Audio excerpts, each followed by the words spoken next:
చేద్దాం. Hi hi అంకిత నాయుడు ఎలా hi ఉన్నావు? అండి. చాలా బాగున్నాను. మీరు బాగున్నారా? నేను బాగున్నాను. Thank you.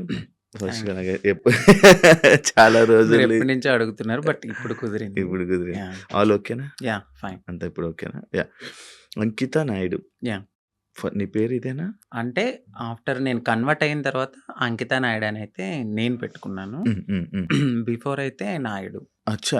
అచ్చా! అక్కడ నాయుడు తీసుకొనొచ్చి ఇక్కడ అంకిత నాయుడు తీసుకొచ్చారు. యెస్. ఇక చాలా మంది క్యాస్ట్ ఏమో నాయుడు అంటే అనంగానే మేము క్యాస్ట్ అదే. నా పేరులో కూడా ఉంది నాయుడు అని. అదే. అచ్చా! హ్మ్. మీరే నాయుడు. హ్మ్. ఓకే. ఓకే. ఎప్పుడు నీకు ఇలా అనిపిచ్చింది? ఇలా ఎందుకు మారాలని అనిపిచ్చింది? నీ జర్నీ ఏంటి అసల?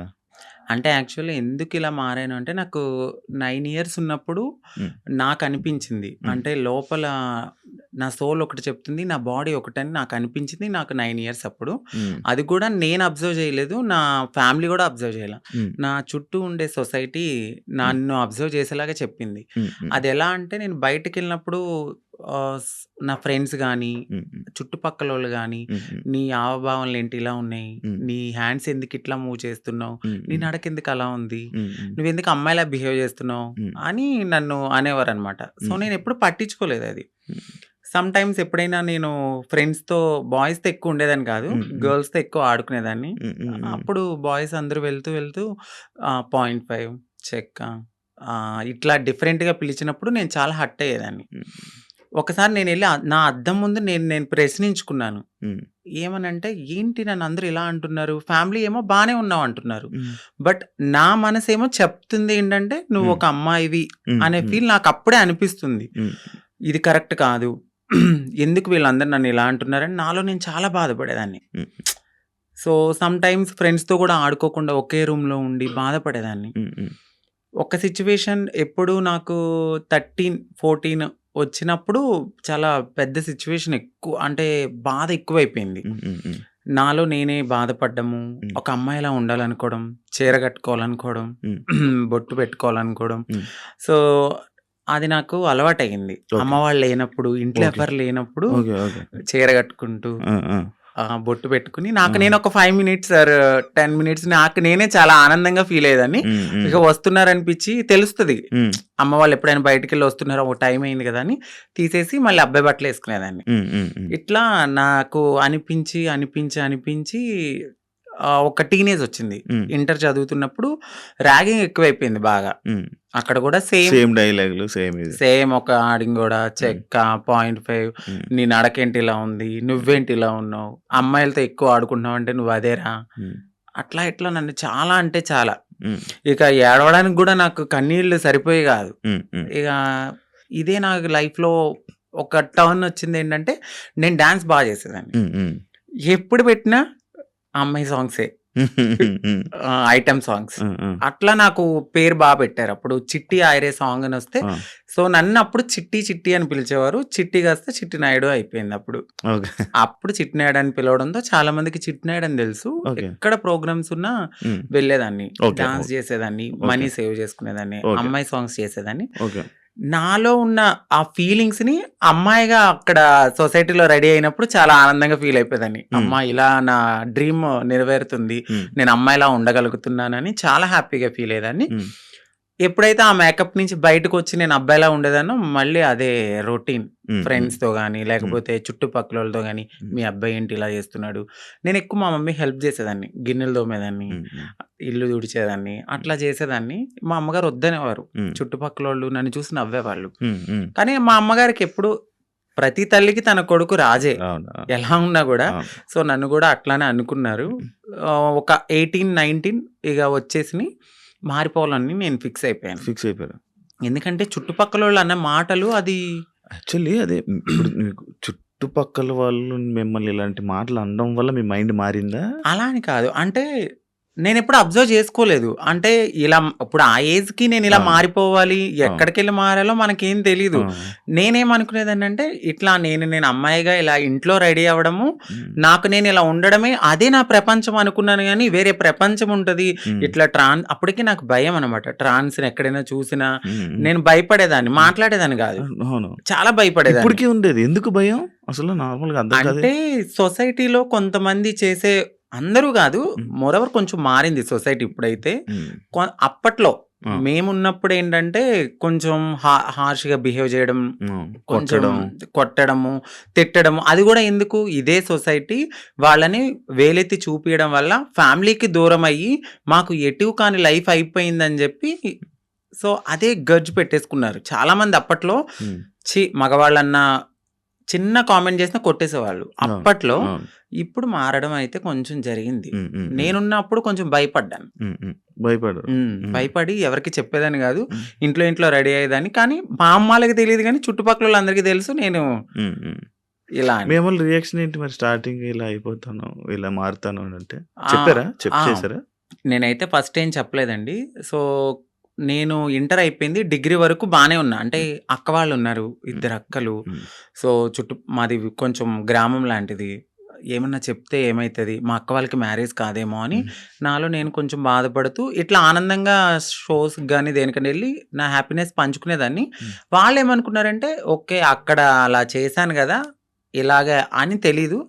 ఇలా నడిపించుకుంటూ ముందుకెళ్తున్న తరుణంలో వాళ్ళు బాధపడ్డారు. హ్మ్. హ్మ్. ఎందుకు అబ్బాయిలా చేయొచ్చు కదా! అని. హ్మ్. హ్మ్. ఒకానొక సిట్యుయేషన్ మా పెద్దక్కకి మ్యారేజ్ అయిన తర్వాత నేను ఓపెన్ అయ్యాను. ఓకే.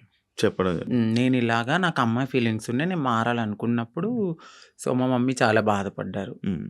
ఎందుకు ఇలాగా అని. హ్మ్. ఏదో నేను పాపం చేసుకున్నాననుకుంటా. అందుకే ఇలా పుట్టావు అనంగానే నాకు చాలా బాధ అనిపించింది. హ్మ్. అంటే ఇలా పుట్టడం బాధ ఎందుకు? ఇట్లా గూడా ఒక హ్యాపీనెస్ నాకు నేను నచ్చినట్టు హ్మ్. హ్మ్. బ్రతకడం అని నేను అనుకున్నాను. హ్మ్. హ్మ్. కానీ హ్మ్. ఒకవేళ అబ్బాయిలాగా ఉండలేమా? ఉండలేమండి. ఉండలేరా? కష్టమా? చాలా.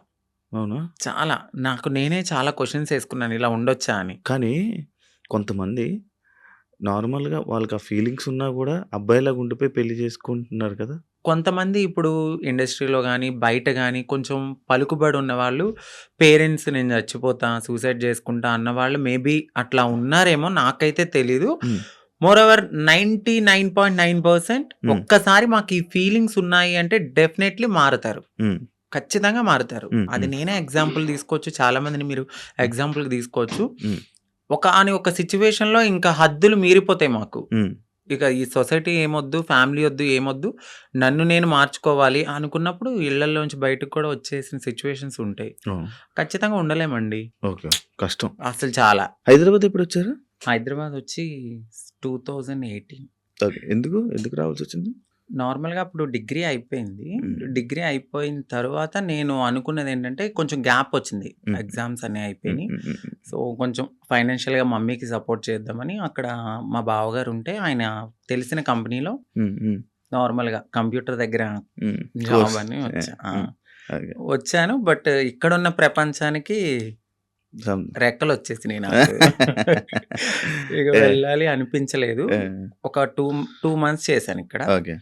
దాని తర్వాత నాకు ఎంబీఏ హ్మ్. సిఆర్ రెడ్డి కాలేజీలో సీటొచ్చింది. అబ్బా! సేమ్ హ్మ్. ఏలూరు. ఆ! హ్మ్. హ్మ్. సిఆర్ రెడ్డి కాలేజీలో సీటొచ్చింది. హ్మ్. మళ్ళీ వెళ్ళిపోయాను. హ్మ్. హ్మ్. ఇంకా 2 ఓకే. ఇయర్స్ అక్కడ చదువుకున్నాను. ఓకే. ఎక్కడ మీది నేటివ్? మాదొచ్చి Bhimadolu. Bhimadolu. West Godavari west district Godavari. Eluru, Bhimadolu. Bhimadolu. అచ్చా! అచ్చా! ఇప్పుడు ఎంత వరకు చదువుకున్నావు? ఎంబీఏ అయిపోయిందండి. ఎంబీఏ ఆ! అయిపోయింది. జాబ్స్ ఏం ట్రై చేయలేదా? జాబ్ చేశాను నేను. కానీ చేశాను. ఒక 1 ½ ఇయర్ దాకా నేను హ్మ్. చేశాను. హ్మ్. అది గూడా ఎందుకు అంటే హ్మ్. సెకండ్ సిస్టర్ ఉన్నారు. హ్మ్. నా వల్ల నా ఫ్యామిలీ అప్‌సెట్ కాకూడదు. హ్మ్. సో, నా వల్ల మా అక్క వాళ్ళ హ్మ్. భవిష్యత్తనేది హ్మ్. నేనిలా మారిపోతే హ్మ్. వాళ్ళకి ఖచ్చితంగా మంచి సంబంధాలు హ్మ్. రావు. హ్మ్. హ్మ్. పలానా వాళ్ళ హ్మ్. అబ్బాయి ఇలా మారిపోయాడు. హ్మ్. వద్దొద్దు అని హ్మ్. ఎళ్ళిపోతాయని హ్మ్. కేవలం మా చిన్నక్క గురించి నేను ఇప్పటి వరకు అప్పటి వరకు ఆగాను. హ్మ్. ఆగి ఎప్పుడైతే మా అక్కకి మ్యారేజ్ అయింది. సో, కన్సీవ్ అని తెలియంగానే హ్మ్. సో, వెళ్ళాను. పాప పుట్టింది. హ్మ్. 3 మంత్స్ బేబీని చూసి హ్మ్. ఫ్యామిలీ అందరిని హగ్ చేసుకున్నాను. బట్ చెప్పలేదు. హ్మ్. నేను ఇలా కమ్యూనిటీలో జాయిన్ అయిపోతున్నానని చెప్పలా. హ్మ్. అదే లాస్ట్ మొమెంట్ అనమాట. హ్మ్. ఫ్యామిలీని కలిసాను. ఇంకా కమ్యూనిటీకొచ్చేసాను. ఓకే. మీకంటూ ఒక కమ్యూనిటీ మీరందరూ ఆ! గ్రూపా? ఎంతమందుంటారు? అంటే ఈ హైదరాబాద్‌లో చాలా గ్రూప్స్ వర్గాలుంటాయి. ఉన్నాయి. చాలా గ్రూప్స్ ఉంటాయి. సో, నేనొక వర్గం ఇప్పుడు ఆర్తి గారని మా అత్తయ్య హ్మ్. ఎల్బీ నగర్‌లో ఉంటారు. సో, హ్మ్. ఆవిడ వర్గంలో అయితే ఉన్నానప్పుడు. హ్మ్. ఎవ్వరైనా సరే మారాలి అనుకున్నప్పుడు మాకు మేముగా మారలేం. ఆహా! సో, ఫైనాన్షియల్‌గా స్టేటస్ ఉండదు. ఇన్‌కమ్ ఉండదు. హ్మ్. ఏమీ ఉండదు. హ్మ్. అంటే ఒక బిలో మధ్య తరగతి నుంచి వచ్చిన వాళ్ళకి అమౌంట్ ఉండదు. హ్మ్. ఇప్పుడు అదే కొంచెం ఫ్యామిలీ రిచ్ అయ్యుండుంటే వాళ్ళు యాక్సెప్ట్ చేస్తే మేబీ వాళ్ళకంటూ ఏదైనా హ్మ్. ఉండొచ్చు. హ్మ్. హ్మ్. మాకంటూ కన్ఫర్మ్‌గా కమ్యూనిటీలో ఉంటేనే హ్మ్. సో, మేమైతే ముందుకి గో ఆన్ అవ్వగలం. అచ్చా! వాళ్ళు చేయిస్తుంటారా? అంటే వాళ్ళ దగ్గరికి వచ్చిన తర్వాత ఒక సిట్యుయేషన్ అనేది ఉంటదండి. అంటే డైలీ మేము వెళ్ళాలి, బెగ్ చేయాలి, ఒక హ్మ్. రూపాయి తీసుకోవాలి. హ్మ్. అది మాకు సేవ్ చేసుకోవాలి. ఓహ్! దాని తర్వాత ఒక 1 ½ ఇయర్ ఈ సొసైటీని మేము యాక్సెప్ట్ చేసుకోవాలి మనసులో. అంటే చిన్నప్పటి నుంచి ఎట్లనో ఇలా అని తెలుసు. హ్మ్. బట్ పూర్తిగా ఇక్కడికొచ్చిన తర్వాత భిక్షాటనకి వెళ్ళినప్పుడు, "ఏ పో అవతలకి మీకెందుకివ్వాలసల? ఎందుకివ్వాలి?" అని అడుగుతూ ఉన్నప్పుడు ఇవన్నీ మేము తీసుకోవాలి. గుడ్ ఉంటది, బ్యాడ్ ఉంటది, హ్యాపీనెస్ ఉంటది, అన్నీ ఉంటాయి. హ్మ్. హ్మ్. వీటన్నిటిని యాక్సెప్ట్ జేసుకోవాలి. ఫస్ట్ మీరిక్కడి దాకా వచ్చారు. బట్ మేము సర్జరీ చేయించాలి, మీరు మారి కమ్యూనిటీలో ఉండాలి అంటే మీరు ఇయన్నిటిని యాక్సెప్ట్ జేసుకోవాలి. ఓకే. ఓకే. అంటే ఈ సొసైటీలో సొసైటీలో బయట హ్మ్. తిరగడం అంతా వాళ్ళ మాటలు, వాళ్ళ ఇది మొత్తం అంటే అంతా వీళ్ళు చెప్తారు మాకు ఫస్టే. హ్మ్. "వద్దు, మేమే చాలా బాధపడుతున్నాం. వెళ్ళిపోండమ్మా" అంటారు. బట్ మీలాగానే మేము వచ్చాం గదా! సో, మేము ఏదైనా బేర్ చేస్తామని ముందుకెళ్ళిపోతాం అంతే. వాళ్ళైతే చెప్పడం అయితే చెప్తారు. ఖచ్చితంగా చెప్తారు. ఓకే. ఓకే.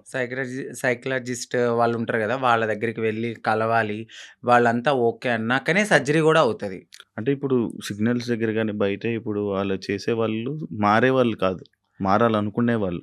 అంటే ఇప్పుడు ఫస్ట్ సిగ్నల్స్ ఒక భిక్షాటన అంటే మీరు ఓపెనింగ్స్ దగ్గరికి అవును. అయితే అవును. ఫస్ట్ వెళ్లరు. అవును. ఓన్లీ సిగ్నల్స్ బస్తీలుంటాయి. అంటే హ్మ్. మన షాప్స్ అవును. ఉంటాయి గదా! అవును. అవును. రూ. 10, రూ. 5 హ్మ్. వీళ్ళంతా డే 1 నుంచి అంటే ఒక రూపాయి కలెక్ట్ జేసుకొని పెద్దవాళ్ళకిస్తే సర్జరీ చేయించడానికి ఫస్ట్ మాది ఆ స్టెప్ అన్నమాట. ఓకే. ఓకే. ఆ స్టెప్ తర్వాత. హ్మ్.